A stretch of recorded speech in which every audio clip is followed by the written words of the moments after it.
Filmate, Bohen. Bohen. Niet?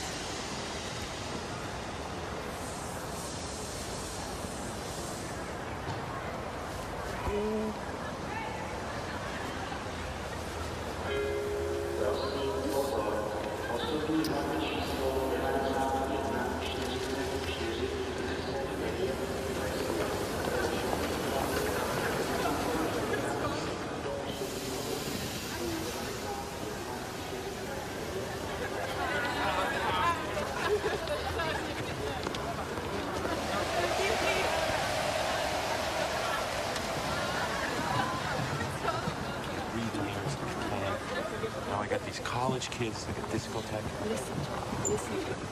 I'm sorry. You are a nice boy, but I'm too beautiful for you. Goodbye, brother from America. You want one more kiss before I go? Are you kidding?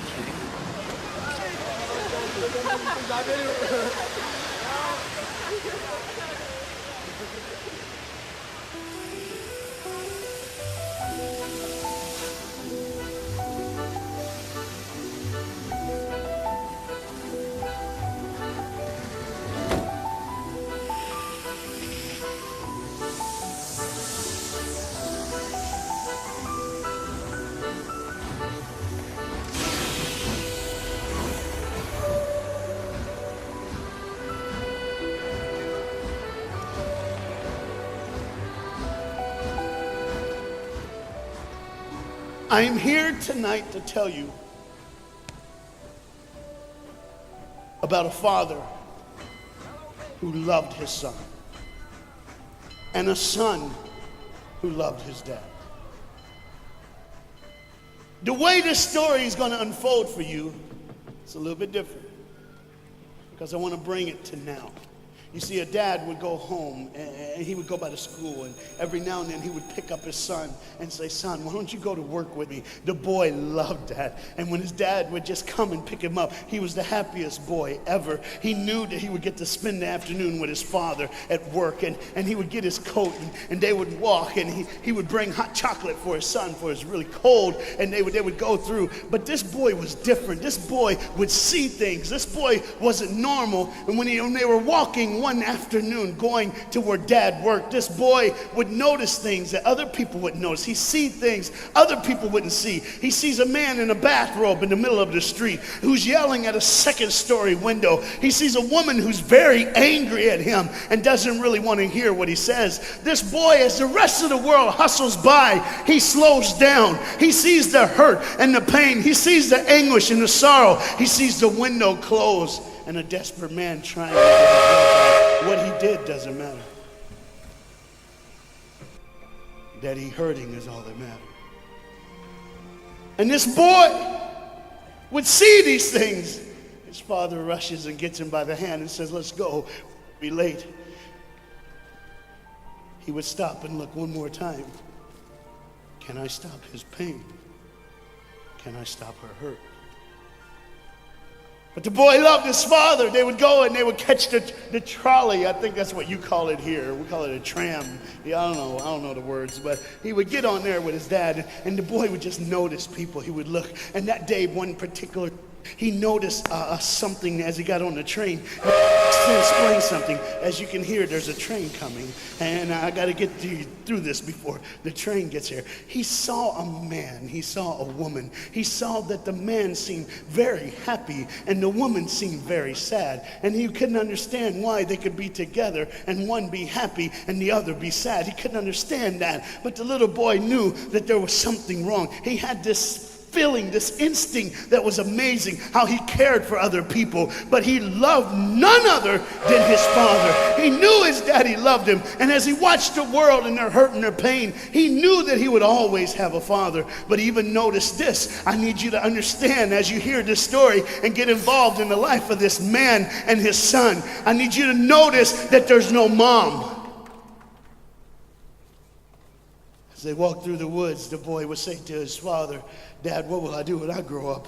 What will I get to do? Will I get a cool job like yours? How will I work? He said, I don't know, but I want to change the world. I want to do something great. I want to do something wonderful. I want to help people. I want to do something that could change the lives of anyone. I just want to be that great. I just want to do something good. And as he walked with his dad would say, son, you will be great. You will be awesome. You will change the world. Your life is going to be incredible.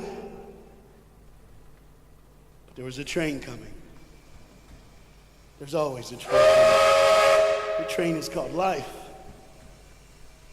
We're all on the train of life, just riding. Whether we realize the truth or not, whether we realize what's happening or not, we're all on that same train tonight. Only God has saw it fit for us to be in the same room, in the same car, for such a time as this.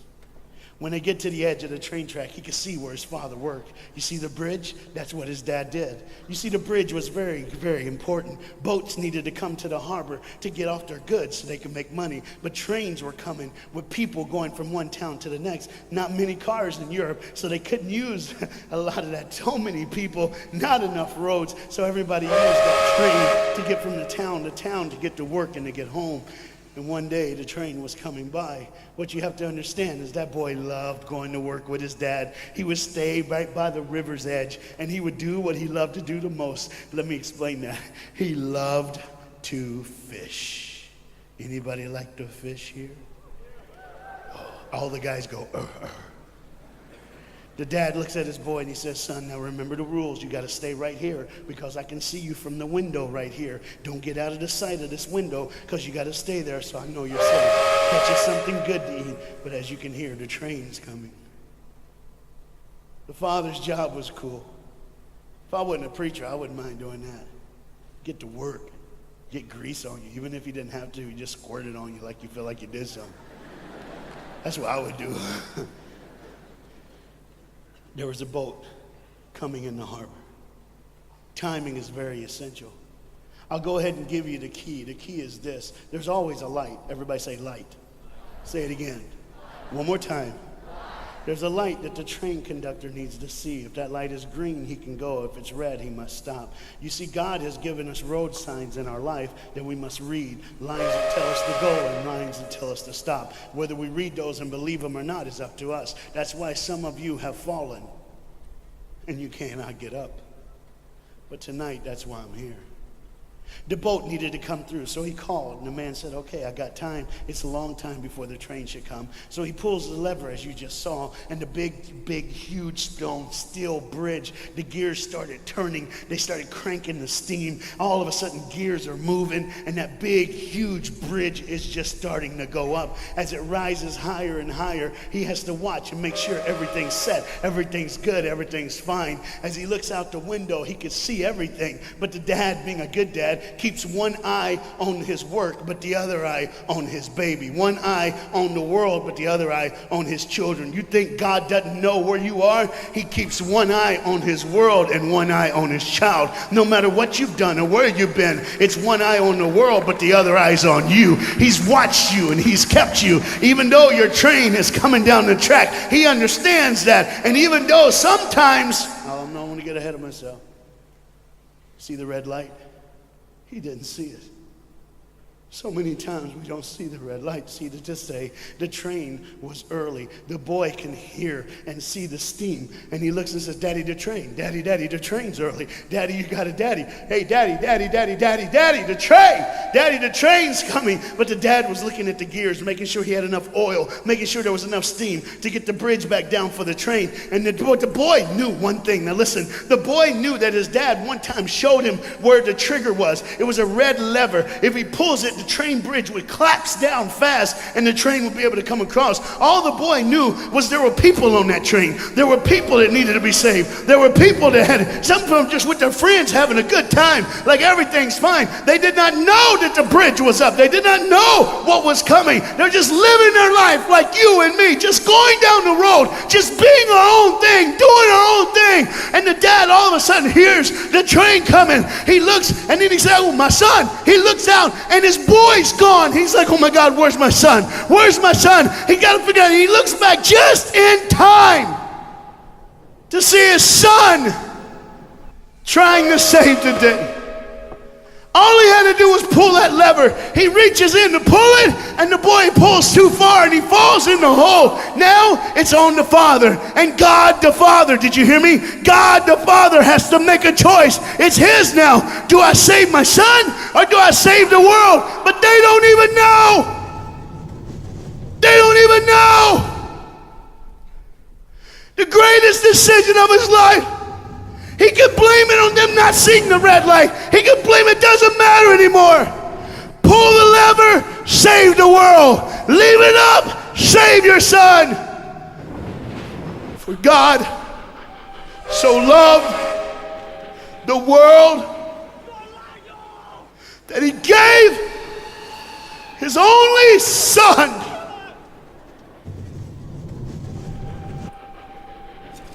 Whosoever believes in him will not perish. 3, 2, 1. It's over. And they didn't even know. They never would know. They didn't even know the train goes by. It's fine. Everything's cool. The bridge is down. Just like always. It's always going to be down. Are you hearing me tonight? He gave his only son.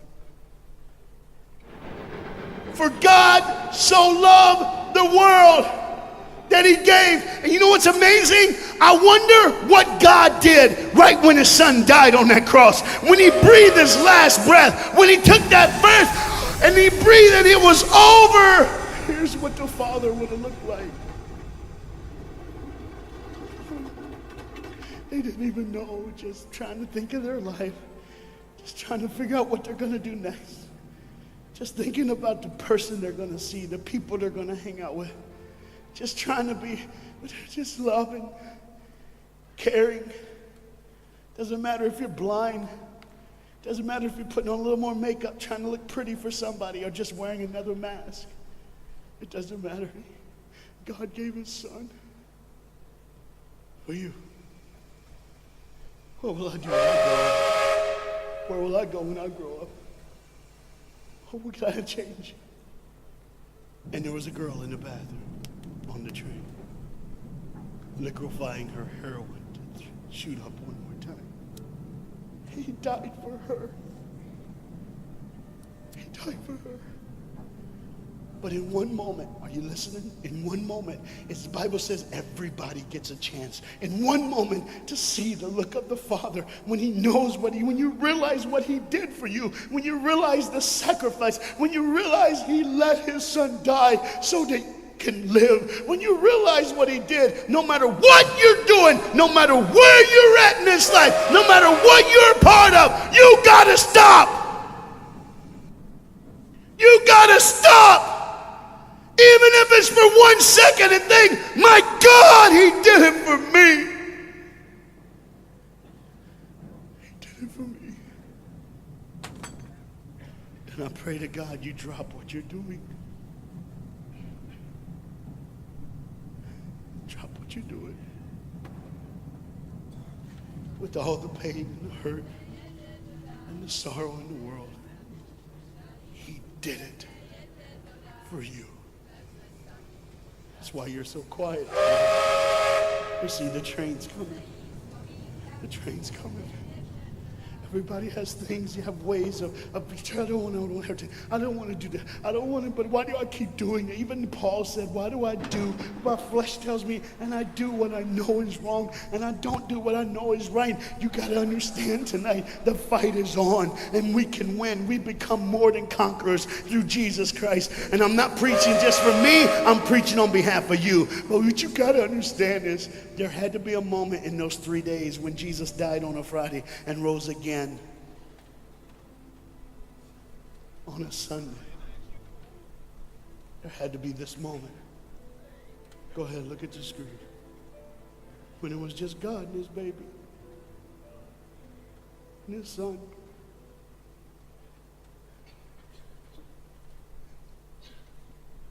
Every sin that's ever been committed in this auditorium is rolling through your mind right now. I'm here to tell you that as the sun sets in the afternoon, the sun will rise again. And when the sun rises again, you cannot change your past, but you can change your future. You see, it's always a different day. One day someone lives, the next day they die, the next day you wake up and you're still living. You're like, why am I going to live? Why does this have to be my turn? Why can't I? You can just preach. I could have stopped, but I need you to see the whole picture here. You see, because when God the Father gave his only son, when Jesus Christ breathed his last breath and he died, he did it in a way that you can never ever say, you don't know me, you don't understand me, God don't understand my pain, God don't understand my sorrow. You see, that's the very train that boy was on. That's the very train that he was on. And as this dad remembers, look real close. You see the pictures of the people? Bam, there they are. But there's somebody added in the picture, isn't it? Bam, there they are. Do you see who's added in it? In every face of every person, Jesus is in their life. Why? Because when you're the greatest sacrifice, you always end up in everyone's life. No matter where they are, who they are, he did it so that you can say he was there all the time, waiting patiently in line. Jesus Christ was there all the time. And the train keeps going. The train keeps coming. Train keeps moving. People keep living and people keep dying. And God the Father just watches it all. One eye on the world, the other eye on you. Some of you are starting to figure it out. You're like, what is he looking for? Just one girl. Because see, the whole horrible day, God only had his eyes on one person. And it was just a day on the street corner. When he walked by, he saw a girl with a babe. And she saw him. Do you get it? Old things are passed away. Behold, all things become new. He did it so that we can live. No matter what the sin, no matter what the pain, no matter what the sorrow, the sacrifice was perfect. It was perfect. And it was for you. And God the Father watches it all unfold. And all he can say